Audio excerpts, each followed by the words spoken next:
ओम शांति। आज के युग में सब तरफ शोर ही शोर फैला हुआ है। हर कोई न सिर्फ अपनी बात मनवाने की होड़ में शामिल है, बल्कि स्वयं को सिद्ध करने में भी लगा हुआ है। जहां हम जल, वायु और पृथ्वी के प्रदूषण से त्रस्त हैं, वहीं ध्वनि प्रदूषण भी कोई कम आफत नहीं है। एक तरफ गाड़ियों के बढ़ने से ध्वनि शोर में बदल रही है, तो दूसरी तरफ लाउड स्पीकर, बैंड बाजे आदि भी शोर में वृद्धि करने की कसर पूरी कर रहे हैं। इतना ही नहीं, लोगों की बोलने की क्षमता इतनी अधिक होती है कि वे लगातार दिन रात बोल सकते हैं। सिर्फ बोल ही नहीं सकते, बल्कि अपनी बात मनवाने के लिए चिल्ला भी सकते हैं और बात में वजन डालने की भावना से कटु एवं कठोर वचन भी बोल सकते हैं। परंतु यदि गंभीरता से विचार किया जाए तो इन सब की कतई आवश्यकता नहीं है। बातूनी लोगों से अधिकतर लोग बचने की कोशिश करते हैं और कई बार तो उन्हें टालने के लिए झूठ का सहारा भी ले लेते हैं। इसके विपरीत जब कोई व्यक्ति कम परंतु प्रभावशाली बोलता है, तो उसको सुनने के लिए लोग लालायित रहते हैं। अपनी बात को सही सिद्ध करने की कतई आवश्यकता नहीं होती। यदि हमारी बात सत्य है तो वह अवश्य प्रमाणित हो जाएगी। हो सकता है कि इसमें समय लगे, पर सत्य उजागर जरूर होता है। हमें दूसरों के साथ वैसा ही व्यवहार करना चाहिए जैसा हम स्वयं के लिए चाहते हैं। फिर भी इस बात को भूलकर और क्रोध, अहंकार या ईर्ष्या के वश होकर कई बार हम सामने वाले व्यक्ति के प्रति अपशब्दों का प्रयोग करते हैं। हमें ऐसा लगता है कि ऐसे कटु शब्द उसका अपमान करने में सहायक होंगे, जबकि होता इसके विपरीत है। हमारे कटु वचन केवल हमारी मानसिकता का प्रदर्शन करवाने में सहायक होते हैं। कई लोग तो अपनी भाषा में बात बात पर गाली का प्रयोग करते हैं। गालियां ऐसे व्यक्ति के संस्कार में शामिल हो चुकी होती हैं, परंतु इसका उन्हें कई बार खामियाजा भी भुगतना पड़ता है, क्योंकि जब सामने वाला व्यक्ति सहनशील न हो तो वह भी प्रत्युत्तर दे सकता है और ऐसे में बात बिगड़ने में देर नहीं लगती। नौबत तो मारपीट तक भी आ सकती है। तभी तो किसी संत कबीर ने कहा है, आवत गारी एक है, उल्टत होई अनेक, कहे कबीर नहीं उलटिए, रही एक की एक। गाली हो या कटु और कठोर वचन किसी को अच्छे नहीं लगते। जितना हो सके इनसे बचना चाहिए। शब्दों में इतनी शक्ति होती है कि वे किसी पर भी अपना प्रभाव छोड़ सकते हैं। यही कारण है कि प्राचीन समय में ऋषि मुनियों के मंत्रोच्चारण में असीम शक्ति होती थी। कलयुग में भी हमारे पास ऐसे अनेक प्रमाण हैं जो शब्दों की ताकत को बयां करते हैं। ऐसे ही एक प्रमाण सम्राट अकबर के दरबार में नवरत्नों में से एक तानसेन थे, जो अपने शब्दों को राग में गाकर वर्षा तक लाने में सक्षम थे।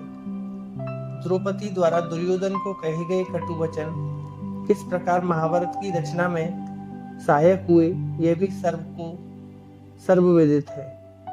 आज भी ये बात उतनी ही तर्कसंगत है जितनी कि अतीत में थी। शब्द किसी के लिए मरहम का कार्य भी कर सकते हैं, तो किसी को जख्म भी दे सकते हैं। अतः हमें इनका इस्तेमाल बहुत ही सावधानी के साथ करना चाहिए। किसी ने बिल्कुल सही कहा है कि किसी की जबान भाषा को सीखने के लिए 3 महीने काफी है, परंतु जुबान का सही इस्तेमाल करने के लिए तो सारी उम्र ही कम पड़ जाती है। बुरा बोलने से तो न बोलना ही अच्छा है। यही कारण है कि अनेक विद्वान लोग कभी कभी कुछ समय के लिए मौन धारण कर लेते हैं और उस समय का उपयोग स्वयं के चिंतन के लिए करते हैं। स्वचिंतन या ईश्वर की याद में रहकर ही सही ढंग से मौन साधना की जा सकती है। अन्यथा परचिंतन की अवस्था में तो यह मात्र सुख का विराम ही रह जाता है और मन तो व्याकुलता से त्रस्त हो जाता है। ईश्वर की राह पर चलने वाले अधिकतर लोग अपनी वाणी पर भी ध्यान देते हैं। वे मन, वचन और कर्म से कभी किसी को बुरा नहीं करते। कई तो ऐसा भी कहते हैं कि मीठी वाणी दगाबाज की निशानी है, परंतु ऐसे उदाहरण बहुत कम होते हैं। व्यापार करने वाले शायद ऐसा करते हों तो कह नहीं सकते, वरना मीठी वाणी से कभी किसी का अहित नहीं हो सकता। वस्तुतः चेहरा मन का दर्पण होता है। जब मन में किसी के प्रति द्वेष, छल या दुर्भावना हो और जुबान पर मिठास हो तो उससे तालमेल का संतुलन सही नहीं रहता और ऐसा व्यक्ति दगाबाज कर सकता है। परंतु ऐसी स्थिति में व्यक्ति के वाइब्रेशन नेगेटिव प्रदर्शित करते हैं और सामने वाले व्यक्ति को उस पर विश्वास नहीं होता। अतः जब भी अच्छा बोलें तो पहले अच्छा सोचें भी अवश्य। ऐसा करना तब बहुत सरल हो जाता है जब हम स्वयं को आत्मिक रूप में देखते हैं। आत्मिक रूप में हम देह भान एवं देह अभिमान से परे हो जाते हैं। स्वयं के साथ साथ अन्य सभी को भी इस रूप में देखने लग जाते हैं। ऐसी स्थिति में हमारे मन में जो भाव उत्पन्न होते हैं वही भाव भी प्रकट होते हैं। चूंकि आत्मा के रूप में हम सभी शांत हैं तो शांति के प्रकंपन ही बाहर आते हैं, जिससे हमारी वाणी में शांति झलकती है। यह मात्र थ्योरी नहीं है, इसे सभी अनुभव कर सकते हैं। ब्रह्मा कुमारी ईश्वरीय विश्वविद्यालय में प्रतिदिन प्रातः 7 बजे लगने वाली मुरली कक्षा इसका सटीक प्रमाण है। न केवल भारत अपितु संसार के सभी ब्रह्मा कुमारी केंद्रों में जब लोग आत्मिक रूप से इस कक्षा में परमात्मा के महावाक्य सुनते हैं तो शांति का अनुभव करते हैं। यही कारण है कि वे अच्छा बोल भी लेते हैं, क्योंकि अच्छा बोलने के लिए अच्छा सुनना भी सहायक होता है। जैसा हम सुनेंगे वैसी हमारी मानसिकता एवं विचारधारा बनती जाएगी, फिर चाहे वह संगीत हो, समाचार हो या सत्संग।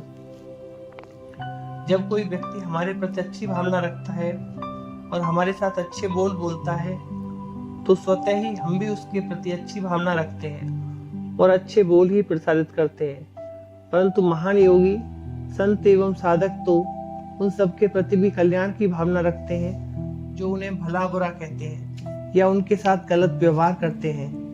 यीशु को जब सलीब पर लटकाया जा रहा था तो उन्होंने ईश्वर से कहा, हे प्रभु, इन लोगों को माफ करना, ये नहीं जानते हैं कि ये क्या गलत कर रहे हैं।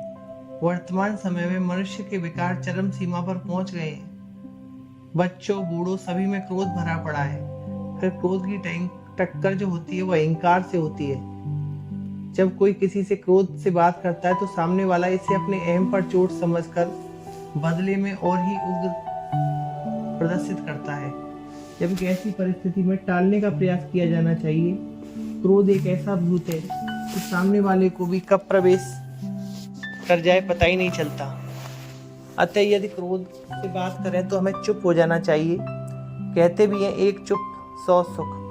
क्रोध करने वाले तो उस समय लगेगा कि सामने वाला चुप हो गया तो अवश्य गलत है या डरता है, परंतु समय के साथ उससे अपनी गलती का एहसास भी हो जाएगा।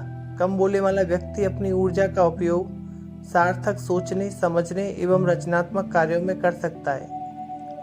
धीरे बोलने वाला व्यक्ति स्वयं के साथ साथ वातावरण में शांति का प्रसार करने में सहायक होता है और मीठा बोलने वाला व्यक्ति वातावरण को सौहार्दपूर्ण बनाने में सक्षम होता है।